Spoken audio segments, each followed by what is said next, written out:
Secondo Veneto Lavoro, ad agosto si è registrato in regione un calo di assunzioni del 2%, con una perdita di 7.000 posti di lavoro rispetto al 2023. È il risultato peggiore degli ultimi anni.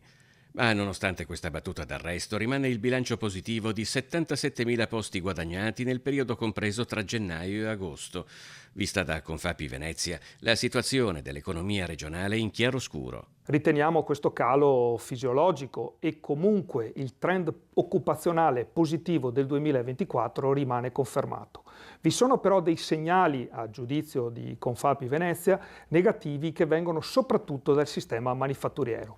Quindi abbiamo delle preoccupazioni, dei segnali preoccupanti relativi all'autunno.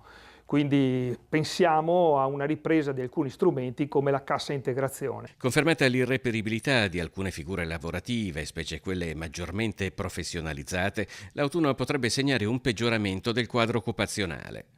Per questo, per il presidente di Confapi Venezia, Marco Zecchinel, i fondi del governo sono strategici. Si rendono quindi necessari e indispensabili i fondi del PNRR volti alla formazione e alla ricollocazione del personale, soprattutto in settori critici come per esempio l'automotive.